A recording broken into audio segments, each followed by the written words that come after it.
ayan na, nag-umpisa na. Kasi gusto pa alisin yung ano, yung MMDA, gusto pa alisin yung bus. Eh, nag-donate niya ng pagkain.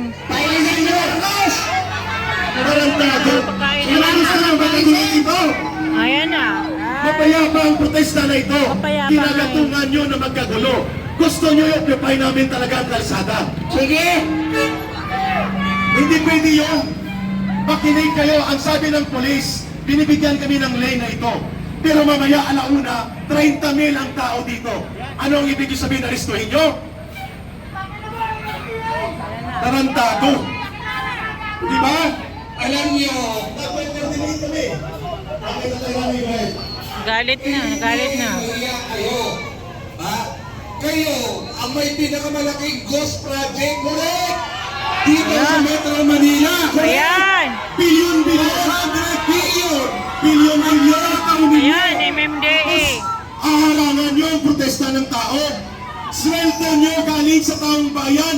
Nahihirapan nga kayo, kaya nga kayo nangungurakot. Ayan na. Kaya nga kayo nangungurakot eh. Dahil nahihirapan kayo. Itong laban na to, para sa inyo. Tapos kami ang inyong ipitin. Nag-coordinate kami sa polis. Sabihin nyo, putang ina nyo MMDA, magnanakaw kayo ng flood control. O yun ba gusto nyo marinig? Dito sa Quezon City, hinagdas nyo ang bilyon-bilyon. Gagawin mo. Ayan na. Pakikiusap kami. Ayan na. Maayos ang pakiusap namin. Inumpisahan niya yung MMDA. Kaya, re-respetuhin natin ang batas. We will follow the orders and coordination of the ground commander ng Philippine National Police. Hindi namin kalaban ang MMDA na mga empleyado.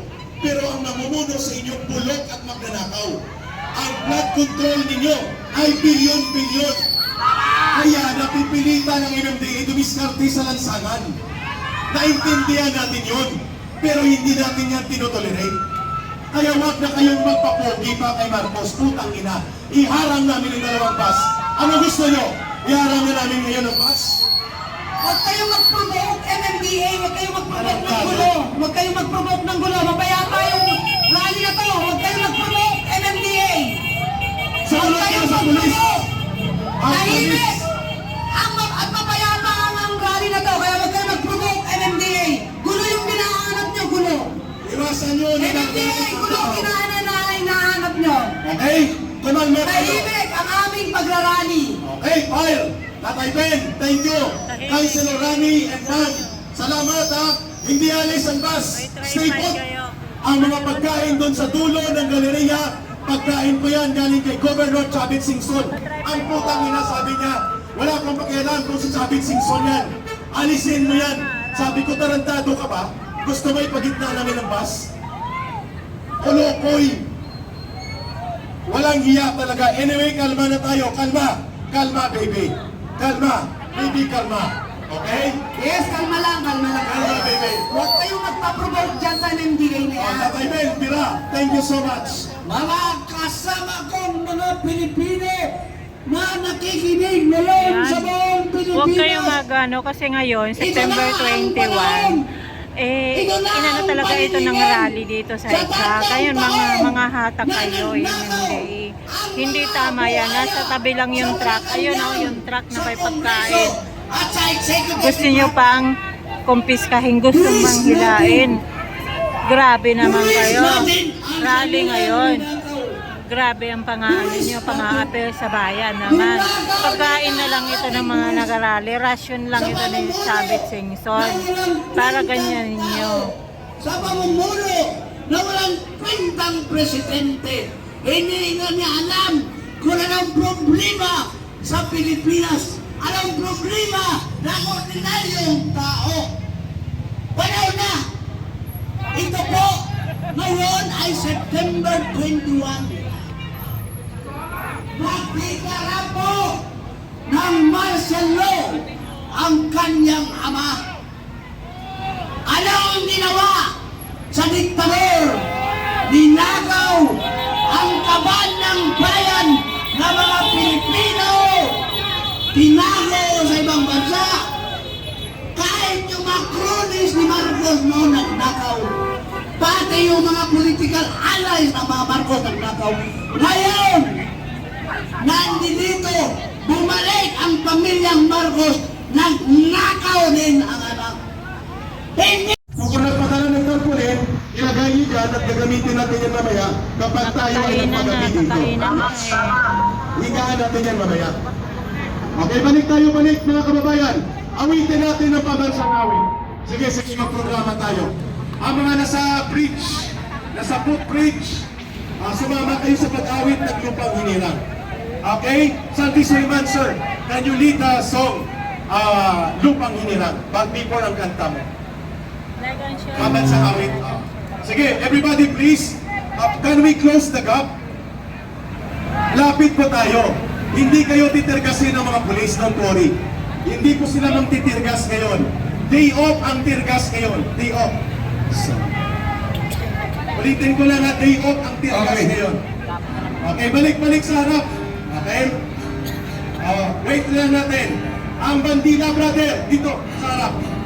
Okay, si Brother Saldi Soliman po ay kompositor, Ilonggo musikero. At siya po ay nag-compose ng mga awitin para kay Vice President Sara Duterte at kay Tatay Digong. Pero bago niyan, pangungunahan po ni General Dao, sir, come forward please. Tatay Ben Ranque, please come forward. I-lead po natin ang panawagan ng Lupang Hinirang. Dito ka na, Tatay Ben. Please come forward. Okay? Dan, dito ka. Saira, where are you?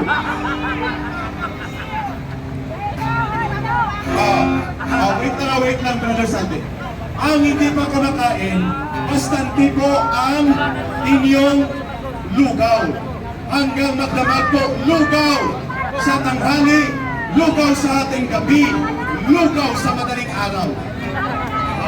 Lugaw pa rin!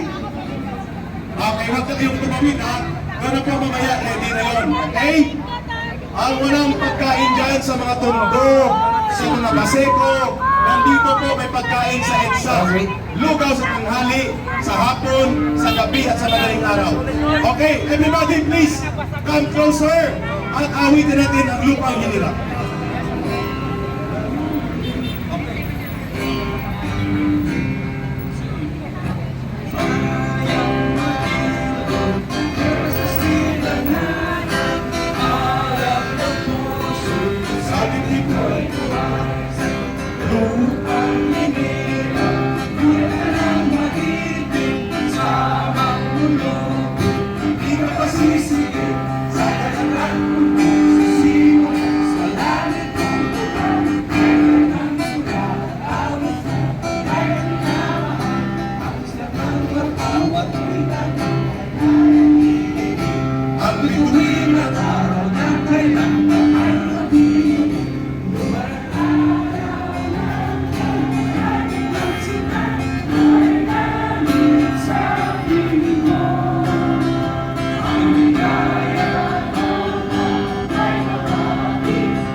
Mabuhay ang sambayanang Pilipino! Mabuhay ang pagkakaisa ng mga mamamayan laban kay Marcos at kay Romualdez. Kadagundong ang ating sigaw, Marcos Romualdez, resign!